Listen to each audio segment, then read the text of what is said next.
listen to Jermell Charlo. He got the knockout in the 11th round. Basically, what he did was he hit a 11th round or 9th inning game-winning home run. All right.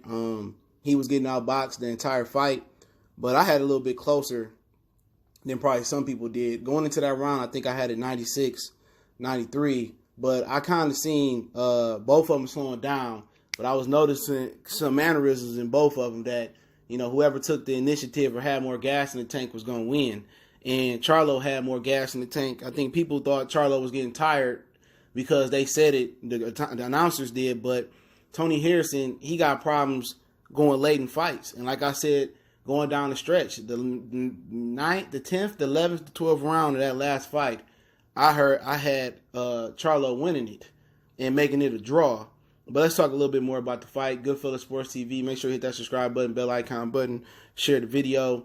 And, yeah, Charlo got the knockout he was looking for. And basically, it was a fatigue knockout. That's what it was. Tony Harrison is just, you know, very, very, like, he got problems in the second half of the fight. Jared Hurd stopped him in the ninth. Willie Nelson stopped him in the ninth. And once again, his energy level dropped off in the 10th, the 11th, the 12th round again. The 9th round, he thought he turned that corner in this fight. But Charlo, he kept believing. But getting to the beginning of the fight. Basically, Charlo came out aggressive, winking shots. And he believed he a power puncher, but he not. And this is going to be a curse for him, knocking out Tony Harrison. And I'll explain that towards the end of the video. But he came out winging. But Tony Harrison figured out if you walk Charlo down, if you pressure Charlo, like John Jackson kind of was pressuring him. If you pressure Charlo, like Vanes Monterosian pressured him, he can't handle that pressure on the back foot. If you go to Charlo and you able to walk him down and put your chest into his body and outpoint him, at the end of the day, you know, you're going to beat this dude. This dude ain't no elite fighter. Let me tell you that. All right? Elite fighters, you know, I'll get to it. But at the end of the day, well, Tony Harrison figured out that if I apply smart pressure on him, I can outpoint him and outbox him and I can outwork him. And I'm the more sharper and effective, more accurate puncher. And at the end of the day, he was the more sharper, active puncher through the fight. His punches were clean. A lot of times, Charlo, he didn't make the punch trajectory. He didn't make the adjustment on that all fight.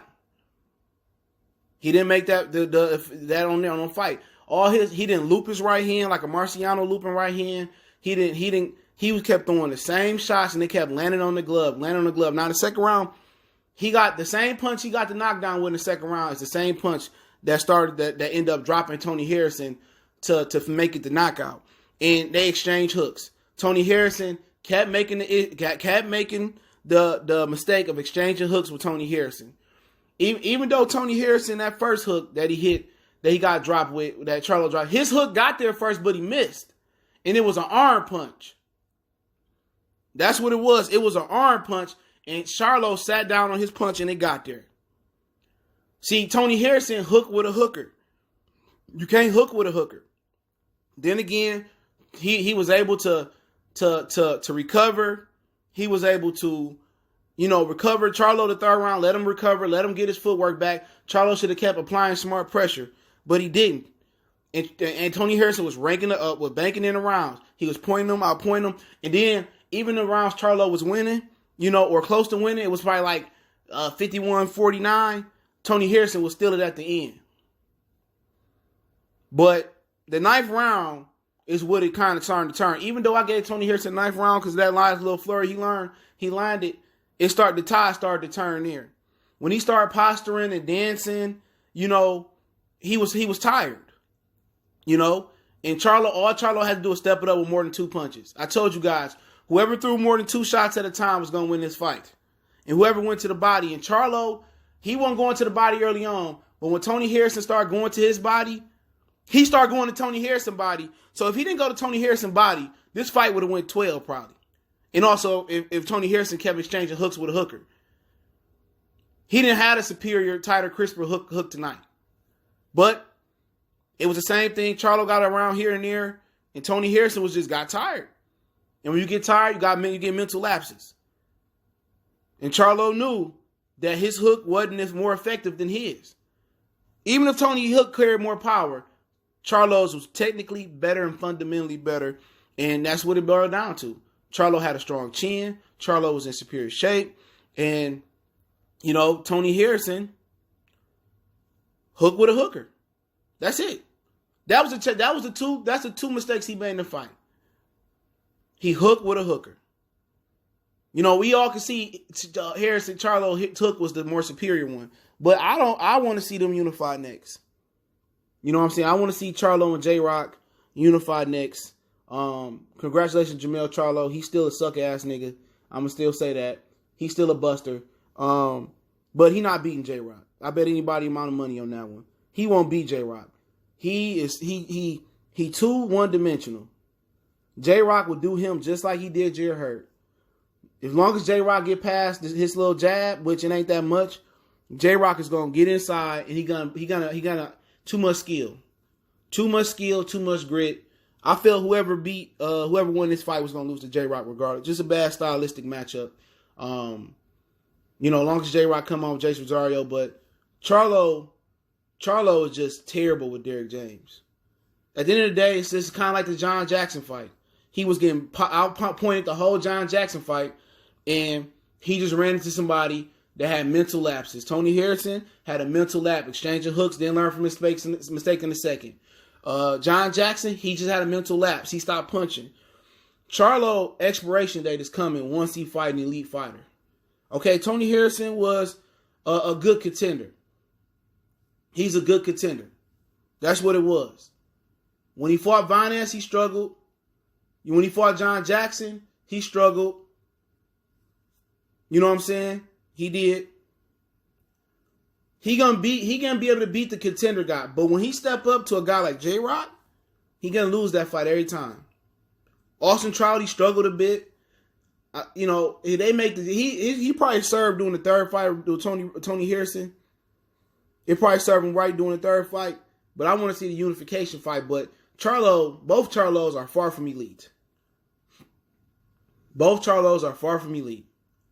And for Tony Harrison, at the end of the day, going into the 9th, 10th, 11th, 12th round, you continue to fade. So something got to change. Either you want to try, not eating red meat, not eating meat, not going vegan.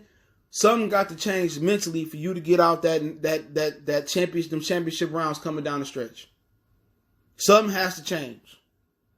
It would have been great for boxing for you to get the dub to show that you can be a world champion with 1 or 2 losses on your resume and still be considered, one of the top guys in the division or some of the top 20, 30 guys in boxing.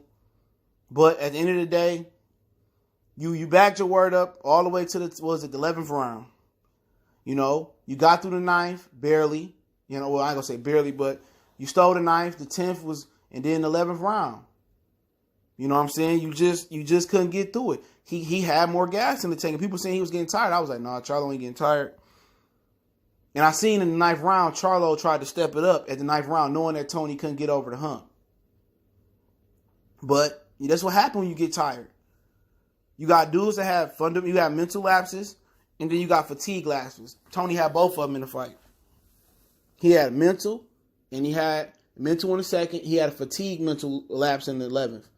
But at the end of the day, it is what it is. You got to give Charlo his credit for getting the dub today. But this show, if anybody want to just say, oh, he knocked him out, if this dude, if he fight a guy that's as strong as he is in the first round, the 12th round, Charlo going to lose every time to a J-Rock. Now, as far as anybody else in the division, I feel that's Jerry Hurd changed some fundamental things. Jerry Hurd is the perfect style for Jermell Charlo, for how you fight. You know what I'm saying? I think he the perfect style for him. But anybody else, you go up to 160, Andrade or Triple G or guys like that, he going to lose every time. But hey, congratulations. Don't forget we on Facebook, Instagram, Twitter. Reach out to the email if you got business, question, inquiry, sponsorship, a video request.